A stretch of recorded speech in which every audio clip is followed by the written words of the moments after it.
Topik kita untuk stakeholder dialog siang ini adalah meningkatkan investasi pembangunan infrastruktur energi terbarukan di Indonesia. Kegiatan ini merupakan salah satu program kerja pilar perantara investasi atau istilahnya brokerage trend, bahasa kerennya. Program konversi PLTD sudah di-launch dan disampaikan juga sambutan oleh Pak Menteri. Nah, sebagaimana sudah disampaikan PLN dalam setiap kesempatan bahwa atas potensi 2 gigawatt ini pada tahap pertama akan dilakukan konversi untuk di 200 lokasi.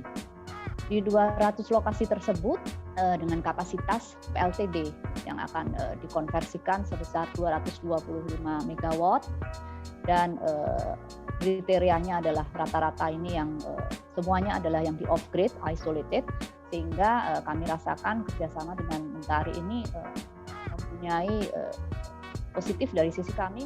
Kemudian ini adalah work plan yang sudah disampaikan Mentari dan saat ini kami juga sudah menyampaikan data-data teknis terutama terkait penetapan data mengenai lokasi dan sebagainya. Sekali lagi kami mengharapkan kiranya jadwal ini bisa kita pegang bersama sehingga eksekusinya bisa dipenuhi, syukur-syukur bisa lebih cepat. Terima kasih. Coba kami meng-highlight sedikit terkait dengan sebetulnya apa yang kita hadapi dari lembaga keuangan dalam rangka kita bisa terlibat dalam membiayai proyek-proyek energi terbarukan di Indonesia. Kita melihat bahwa risiko di proyek energi terbarukan memang tidak kecil ya, khususnya pada periode-periode awal, baik itu mulai dari sisi perencanaan sampai dengan konstruksi. Namun demikian, tidak menutup kemungkinan masih juga timbul risiko-risiko ketika melewati masa konstruksi, ketika sudah beroperasi. Banyak mungkin pengalaman-pengalaman teman-teman yang sudah berkecimpung di dunia energi terbarukan ini menghadapi kondisi-kondisi di mana pada titik-titik tertentu, either itu pada saat konstruksi ataupun setelah operasional menghadapi kendala-kendala yang mungkin bisa diprediksi, cuman mungkin mitigasinya mungkin kurang lengkap. Inilah kurang lebih gambaran bagaimana sebetulnya kami melihat proyek energi terbarukan yang tidak hanya berhenti dari sisi proyeknya saja, tapi kita juga melihat dari sisi berbagai stakeholder yang terlibat di dalam. Satu fokus juga yang paling penting di sini adalah ketika proyek ini memang di-create untuk proyek-proyek yang on-grid, di mana di situ ada perjanjian jual belinya dengan off-taker, maka ada beberapa issues dalam bankability yang juga perlu dicermati. Berikutnya kami akan menyampaikan terkait dengan apa sebetulnya yang juga lembaga keuangan lihat dalam satu pemrosesan. Dalam satu pemrosesan usulan pembiayaan, kita biasanya melihat berdasarkan prinsip 5C ini atau 5C ini. Nah, kalau proses itu ada 4 proses yang biasanya kita jalani.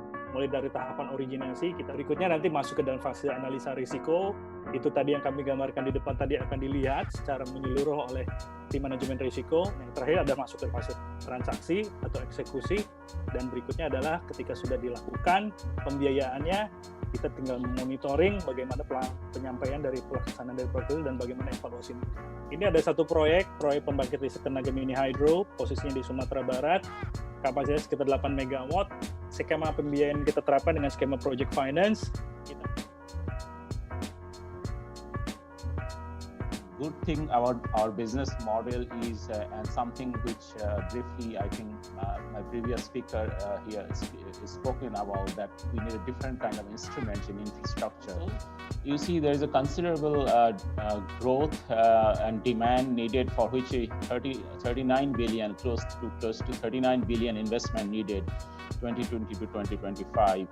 And even this projection, if you see, it is coming mainly from geothermal, which is Indonesia's, one of the largest in the world, I think third in the ranking. So coming to that, I think I can, in terms of collaboration, whether with Cementary program or with any other similar effort to promote or to do the renewable energy, surely Infraco will be look forward to participate in different programs.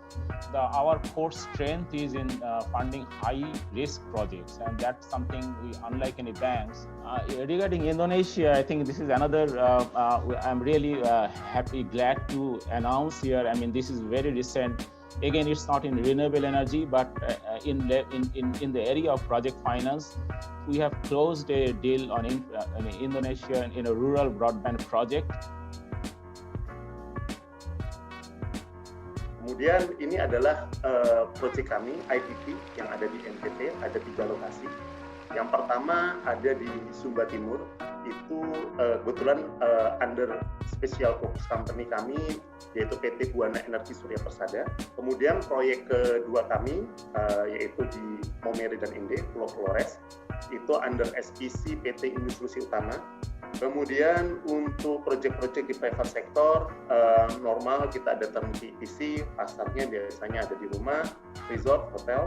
Tetapi yang tidak kalah penting mungkin buat teman-teman developer lain, mungkin tidak hanya harus fokus di IPP PLN, tapi banyak sekali pasar yang besar, swasta. Artinya membangun Indonesia, membangun renewable energy di Indonesia bukan hanya di sektor IPP, tetapi juga di sektor swasta. Kalau saya lihat memang key faktornya itu ada 3. Yang pertama adalah regulasinya sendiri. Ya, kita sudah punya regulasinya sendiri sudah cukup sangat baik, tinggal kita bagaimana mengimplementasikan regulasi tersebut. Yang kedua adalah financing, itu juga menjadi faktor utama keberhasilan suatu proyek. Dan yang ketiga yang paling penting adalah sinkronisasi dari regulasinya dan financingnya.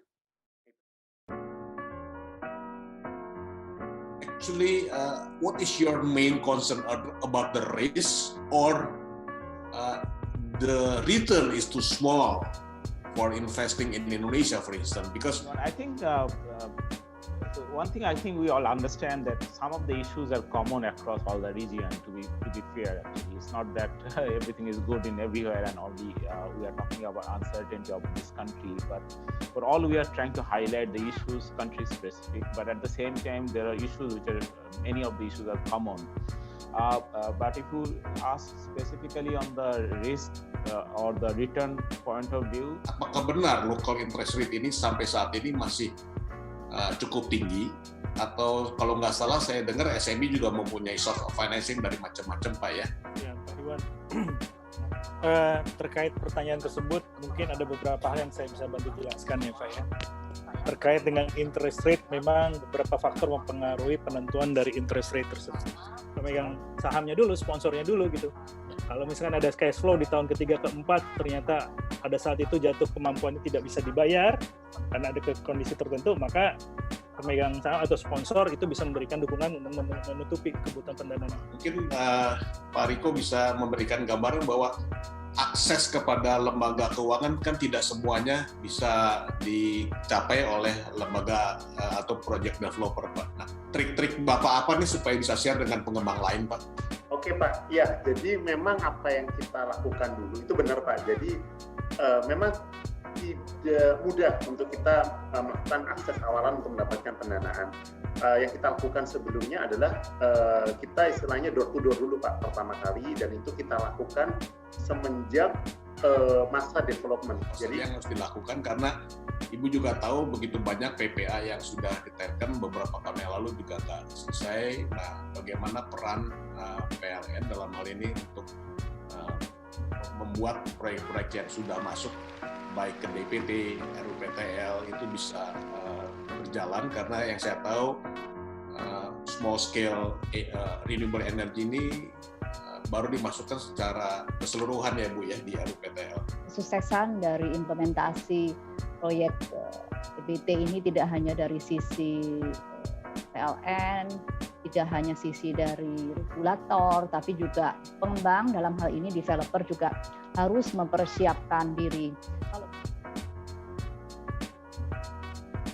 We can start doing our homework and make it happen. Sekali lagi terima kasih dan selamat siang.